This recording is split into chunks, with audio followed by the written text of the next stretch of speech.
Hey y'all, it's Davy Mooney coming to you from UNT where I run the jazz guitar program. I'm a Benedetto artist, Sunnyside Records artist.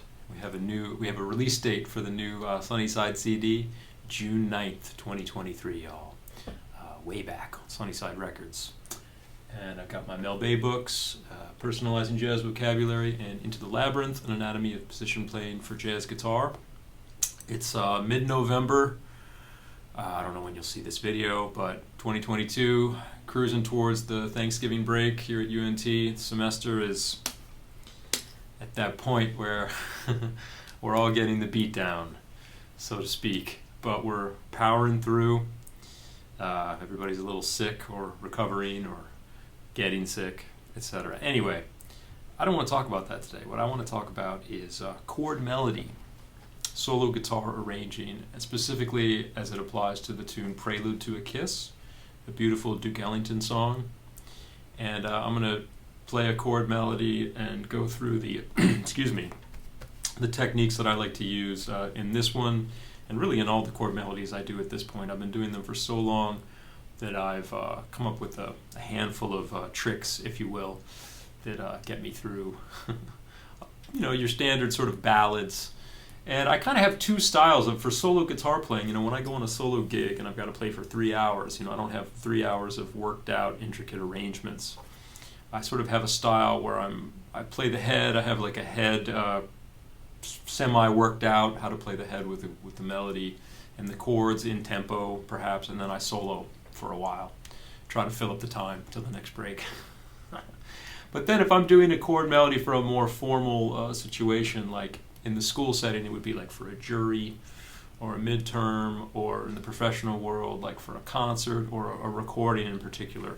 I try to, kind of pull out all the stops, and I'm basically like composing a little classical piece in a jazz style. It's kind of like Joe Pass, Art Tatum, Barney Kessel. I can name the names of great solo jazz guitar players. But Prelude to a Kiss is a real good vehicle for that because it's got so much harmony already.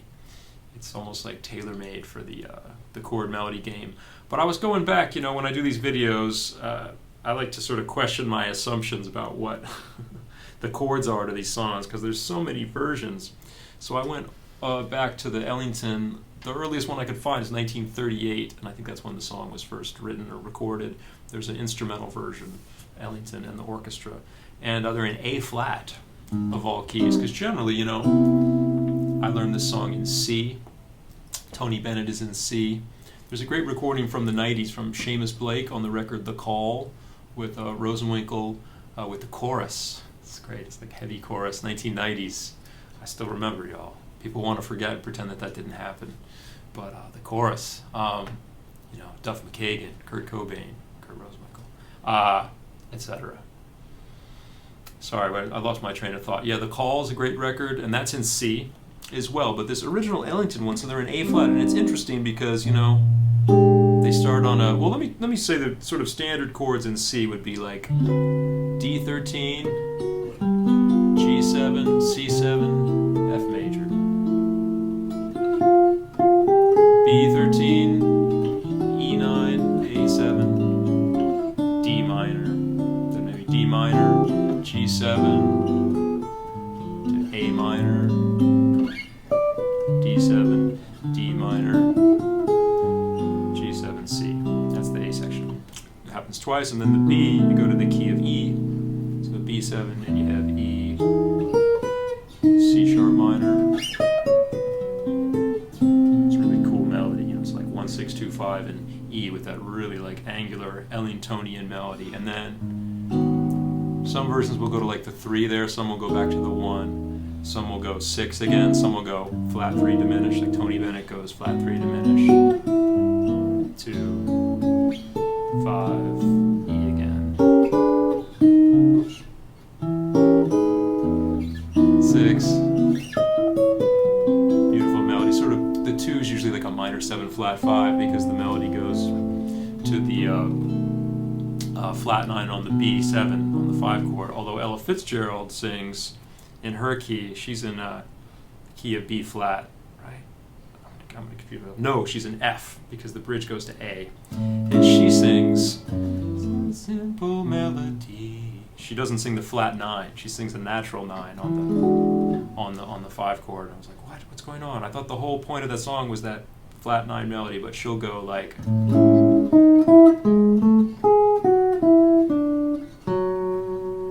And then she sings the flat 9.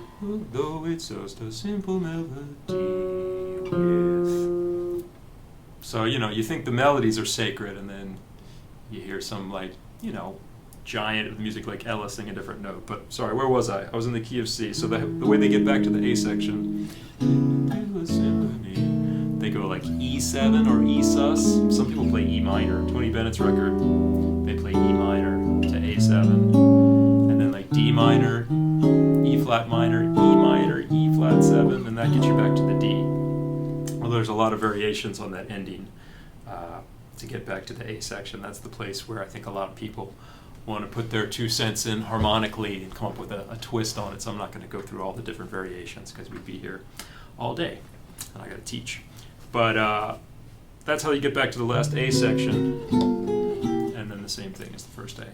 So that's in the key of C, and I think those are kind of the standard chords. That's how I learned it. But it was interesting to see in the Ellington, the original one, where they're in A flat, they go B flat 7, the normal starting chord, and then the second chord they go right to like A7 flat 13 instead of going just a cycle of 4ths, kind of dominant progression. And I think of that as being like the tritone sub of B flat 7, E flat 7. The tritone sub would be A7. Tritone subs are a technique I use a lot in chord melody playing. And I was like, so that's the original version.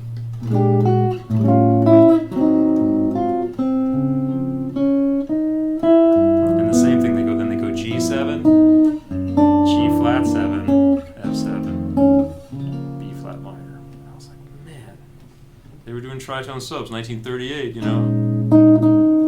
Or maybe it's not a tritone sub, it's just that's the chords of the song. And then they go B flat minor, E flat minor to A flat major, not to F minor, but A flat major, B flat 7, 2, 5 to C. And the bridge, you're in C, it takes you to the key of C, G7, and oh, it's just a simple melody. He does play the flat 9 note with nothing fancy, nothing much. Of course, there's no lyrics on the original version, so it's in C, A minor, and then he goes C major, A minor, and then B flat minor, B minor, C minor 11, B7, back to the B flat 13, and then the tritone sub thing. So the chords in C that, again, confession time, I learned it from the real book. But over the years, I've played it with a lot of people and listened to a lot of versions. So those chords in the key of A flat track pretty directly with the ones in C that I learned. So I just thought it was interesting that they had the tritone subs there. And, again, it's been recorded by a million people. You can go and check. I'm sure there'll be little variations. But I'm going to play my arrangement of it. And like I said, I have a little bag of tricks. And basically, they're tritone subs. I'm going to talk about everything I did after I play it. But I use tritone subs. I use like moving lines, counter lines against the melody. Often in contrary motion, so if the melody goes down, I'll have another line that goes up. And what else do I do? Sometimes I'll do a technique that I learned as planing, meaning like you take sort of a constant structure and you just move it around. Some chord that you like the sound of. Sometimes you can go. I'll do a little bit of that, and then I'll do my harp harmonics. That's kind of my when there's an empty space and I want to do a fill. I use the harp harmonics that I learned from Steve Mazikowski by way of Phil Degree as one. They kind of, I think, learned it together from Lenny Bro. I almost forgot his name. It's been a long semester, y'all. And also like a variety of right-hand techniques. Like sometimes I'll do that. Sometimes I'll do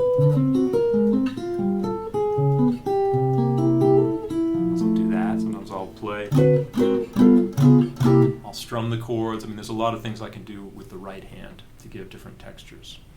So here it is. I'm going to play the chord melody on the 2022 version, anyway, chord melody of this tune. I've done it many times. So here it is. Hope you like it.